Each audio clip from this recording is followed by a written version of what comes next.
আম্বেদকরের বইটা এখন সবথেকে বেশি গুরুত্বপূর্ণ। দেখবেন ওর পেছনে একটা আম্বেদকরের কোটেশন আছে, যাতে তিনি বলেছেন যদি এই দেশে হিন্দু রাজ যদি প্রতিষ্ঠিত হয়, এটা তো আজকে বলছেন না, এটা 1940 সালে ওনার যে বই বেরিয়েছিল থটস অন পাকিস্তান বইটাতে, সেটাতে উনি লিখেছিলেন যে হিন্দু রাজ যদি প্রতিষ্ঠিত হয় তাহলে হিন্দুরা কি বললেন সেটা কোনো কথা নয়। হিন্দুত্ব হলো সমতা, সৌভ্রাতৃত্ব, স্বাধীনতা, এগুলোর পরিপন্থী। ফলে হিন্দু রাজ্য যদি প্রতিষ্ঠিত হয় তাহলে সেটা হবে ভারতবর্ষের ক্ষেত্রে একটা চরমতম বিপর্যয়।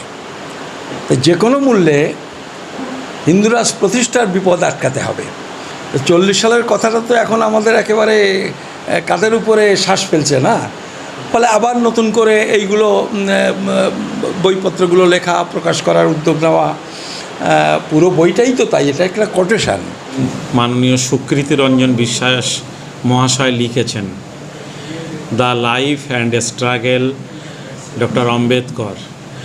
তো এই সময়ে যখন গোটা দেশ নাফরাতে হাবুডুবু খাচ্ছে, তখন এই বইটার এবং বাবা সাহেবের যে আদর্শ সেটা অত্যন্ত প্রাসঙ্গিক। আজকে ফ্রন্ট পেজ একাডেমিতে একটা বইয়ের উদ্বোধন হলো ডক্টর আম্বেদকরের জীবনের উপরে। সুকৃতি রঞ্জন বাবু এটা লিখেছেন। তো ডক্টর আম্বেদকরের তার ভূমিকা, তার অবদান, তার জীবনী, এটা বিশেষ আকর্ষণের বিষয় আমাদের কাছে। একটা মোড়ক উন্মোচন সুকৃতি রঞ্জন বিশ্বাস মহাশয়ের লেখা একটি বইয়ের মোড়ক উন্মোচনের মূলত অনুষ্ঠানটা ছিল। হিন্দুত্ববাদী সরকার, হিন্দুরাজপন্থী সরকারের যে প্রতিষ্ঠা হয়েছে রাজ্যে, কেন্দ্রে, সেটা আম্বেদকরের যে জীবন সংগ্রাম সেটা বেশি বেশি করে লোকে জানা দরকার। তাহলে বোঝা যাবে যে আমাদের ঠিক এই মুহূর্তে কী করণীয়। আজকে প্রোগ্রাম ছিল বাবা সাহেব ডক্টর বি.আর. আম্বেদকরের উপর আমার একটা ইংরেজিতে লেখা বই। সেই বইটার আজকে আনুষ্ঠানিক মোড়ক উন্মোচন হলো। আমি যেহেতু ইংরেজি বই, আমি খুব কোনো অনুষ্ঠান করে আর মোড়ক উন্মোচন করতে চাইছিলাম না। বরাবর আমার বই মোড়ক উন্মোচন হলে কলেজ স্ট্রিটে ছোটোখাটো প্রোগ্রাম করি, একটা হল ভাড়া করে, ছোটো হল ভাড়া করে। কিন্তু এটা যখন করবো না বললাম, তখন কামরুজ্জামান ভাই বললেন এটা কী করে, আপনার প্রথম ইংরেজি বই, ফলে ওটা আমরা তাহলে সারা বাংলা সংখ্যালঘু যুব ফেডারেশনের তরফ থেকে আমরা একটা অনুষ্ঠান করি, আপনারা কিছু লোকজন আসুন, আমাদের ছেলেপেলে কিছু আসবে। আমরা ঠিক আছে। সেই অনুষ্ঠানটা আজকে এখানে সারা বাংলা সংখ্যালঘু যুব ফেডারেশনের পক্ষ থেকে কামরুজ্জামান ভাই উদ্যোগ নিয়ে করলেন। আর আপনারা তো দেখলেন অনেক বিশিষ্ট লোকজন এসেছিলেন। আপনি তো এর আগে বই লিখেছিলেন, হঠাৎ ইংরেজিতে লিখলেন কেন? আসলে ইংরেজিতে লিখলাম, কিছু বন্ধুবান্ধব আছে। আমি একসময় ব্যাংকে চাকরি করতাম, সারা স্টেটে, বিভিন্ন স্টেটে আমার বন্ধুবান্ধব আছে। তারাও যেহেতু আমি বইটই লিখি, বলে অন্তত আম্বেদকরের বইটা একটু অনুবাদ করো, তাহলে আমরা আমাদের বন্ধুবান্ধবকে একটু দেখাতে পারবো, পড়তে পারবো। কলকাতায়ও কিছু বন্ধুবান্ধব দেখেছি যারা আমাদের আন্দোলনের সাথে থাকেন, মেলামেশা করি, যারা নন বেঙ্গলি অরিজিন, বাংলা বলতে পারেন, হয়তো পড়তেও পারেন, কিন্তু অতটা সড়গড় নন। তো মনে হলো আম্বেদকরের বইটা তাদেরও একটু জানা দরকার, এটা ভেবেছি। আর একটা ব্যাপার হচ্ছে, সেটা একেবারে ব্যক্তিগত জায়গা থেকে ভেবেছিলাম, আমাদের অনেকেরই নাতি নাতনি যারা এখন ধরুন অল ইন্ডিয়া সার্ভিস করে, বিভিন্ন রাজ্যে থাকে, তাদের ছেলেমেয়েরা ইংলিশ মিডিয়াম পড়ে। আমার ক্ষেত্রেও এটা ঠিক, তারা বাংলাটা ভালো পড়তে পারেন না, হয়তো পড়তে পারে কিন্তু সড়গড় নয় ইংরেজিতে যতটা। তো মনে হলো আমরা সারা জীবন এটা আম্বেদকর করলাম, আমাদের যারা নাতি নাতনি তারা শেষ পর্যন্ত একেবারেই অন্ধকারে রইল। হয়তো একটা বই লিখলে ভাববে ঠাকুরদা লিখেছে, দেখি একটু পড়ে। এই সব নানান রকম জায়গা থেকে ভাবলাম যে, আর আপনারা এমনি তো জানেন আমাদের সমাজে আমরা বাংলায় লিখি, আমাদের তো দাম দেয় না। যে ইংরেজি বইটাই লিখলে তখন কী লেখা আছে মধ্যে দেখে না, ইংরেজিতে লেখে না। এই সব মিলিয়ে এই বইয়ের মাধ্যমে মূলত কী মেসেজ দিতে চাইছেন, কী আছে? বইটা, আম্বেদকরের বইটা এখন সবথেকে বেশি গুরুত্বপূর্ণ। দেখবেন ওর পেছনে একটা আম্বেদকরের কোটেশন আছে, যাতে তিনি বলেছেন যদি এই দেশে হিন্দু রাজ যদি প্রতিষ্ঠিত হয়, এটা তো আজকে বলছেন না, এটা 1940 সালে ওনার যে বই বেরিয়েছিল থটস পাকিস্তান বইটাতে, সেটাতে উনি লিখেছিলেন যে হিন্দু রাজ যদি প্রতিষ্ঠিত হয় তাহলে হিন্দুরা কি বললেন সেটা কোনো কথা নয়। হিন্দুত্ব হলো সমতা, সৌভ্রাতৃত্ব, স্বাধীনতা, এগুলোর পরিপন্থী। ফলে হিন্দু রাজ যদি প্রতিষ্ঠিত হয় তাহলে সেটা হবে ভারতবর্ষের ক্ষেত্রে একটা চরমতম বিপর্যয়। তো যে কোনো মূল্যে হিন্দুরাজ প্রতিষ্ঠার বিপদ আটকাতে হবে। 40 সালের কথাটা তো এখন আমাদের একেবারে কাঁধের উপরে শ্বাস ফেলছে না। ফলে আবার নতুন করে এইগুলো বইপত্রগুলো লেখা, প্রকাশ করার উদ্যোগ নেওয়া, পুরো বইটাই তো তাই, এটা একটা কোটেশান। কিন্তু আসলে তো গোটা আম্বেদকরের বইটা হচ্ছে ধরুন সংখ্যালঘুদের অধিকার, দলিতদের অধিকার, বিভিন্ন ভাষাভাষী লোকের অধিকার, মানে বৈচিত্র্যের মধ্যে ঐক্য যেটা আমরা বলি, সেইটাই তারই আইনি রূপ, সাংবিধানিক রূপ আম্বেদকর দিয়েছেন। তার জন্য লড়াই করেছেন, তার জীবন আর সংগ্রাম আমার এই বইটা।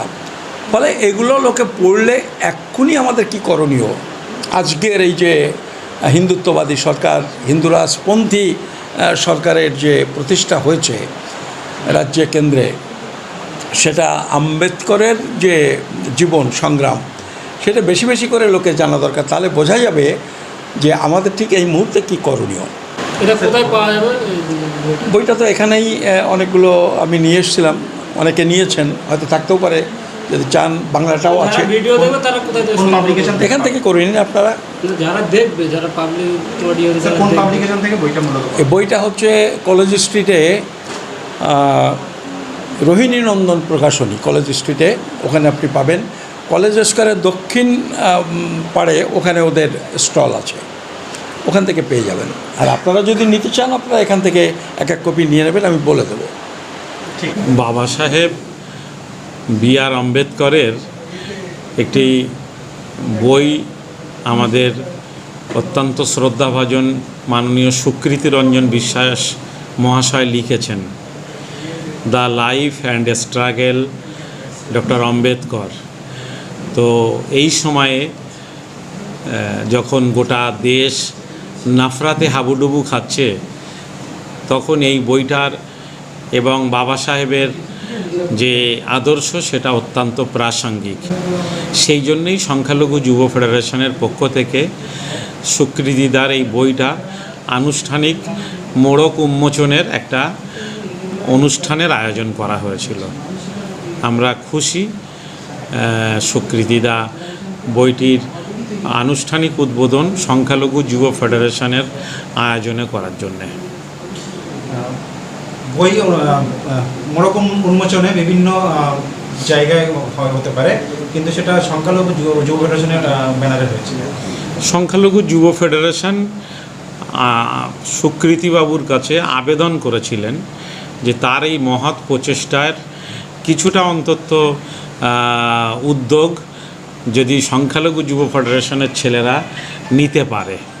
আমরা সেই মহৎ প্রচেষ্টায় অংশ নিয়েছি কেবলমাত্র। বইয়ের পড়ার যে প্রবণতা দিন দিন কমছে, কিন্তু বি.আর. আম্বেদকরের এই বইয়ের মধ্যে কী এমন তথ্য থাকবে যেটা পাঠককে আকৃষ্ট করবে? আসলে বাবা সাহেব আম্বেদকর সোশ্যাল জাস্টিস প্রতিষ্ঠিত করেছেন গোটা ভারতবর্ষে। বাবা সাহেব আম্বেদকরের ভাবনায় ছিল যে সামাজিক ন্যায় বিচার দেশবাসীর জন্যে।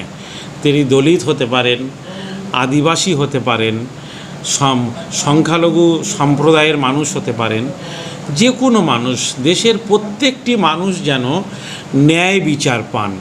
বাবা সাহেবের এটাই ছিল মূল টার্গেট। সেভাবে তিনি সংবিধান রচনা করেছেন, সেভাবে তিনি লড়াই করেছেন, সংগ্রাম করেছেন এবং সেই সংবিধানকে দেশের সংসদে সেটা পাশ করিয়েছেন। সেই প্রচেষ্টা আজকে নতুন জেনারেশনের কাছে তুলে ধরার প্রয়োজন আছে বলেই আমরা মনে করছি। আজকের অনুষ্ঠানটি কতটা সফল হচ্ছে? সমাজের নানা স্তরের মানুষ এসেছেন, মুসলিম সমাজের মানুষ, হিন্দু সমাজের মানুষ, হিন্দু সমাজের মধ্যে যারা দলিত, আদিবাসী, তারা এসেছেন। এটা সবাই এখানে সংখ্যালঘু যুব ফেডারেশনের সাড়ায় অংশ নিয়েছেন, এটাতে আমরা খুশি। আজকে মূলত এখানে যে প্রোগ্রামটা ছিল ডক্টর বি.আর. আম্বেদকরের জীবনী এবং তার সংগ্রামী জীবন নিয়ে একটা মোড়ক উন্মোচন, শক্তিরঞ্জন বিশ্বাস মহাশয়ের লেখা একটি বইয়ের মোড়ক উন্মোচনের মূলত অনুষ্ঠানটা ছিল। আজকের যে অবস্থা ভারতবর্ষে বা তথা পশ্চিমবাংলা চলছে বিভিন্ন ক্ষেত্রকে উপলক্ষ করে, সেই ক্ষেত্রে বি.আর. আম্বেদকর যিনি আমাদের সংবিধান প্রণেতা ছিলেন, তার জীবনাদর্শ বা তিনি কীভাবে হিন্দু মুসলিম বা বিভিন্ন জাতির মেলবন্ধনের মধ্য দিয়ে ভারতবর্ষের ভারতীয় জাতিকে তৈরি করার জন্য যে চেষ্টা করেছিলেন, সেই বিষয় নিয়ে মূলত আলোচনা ছিল।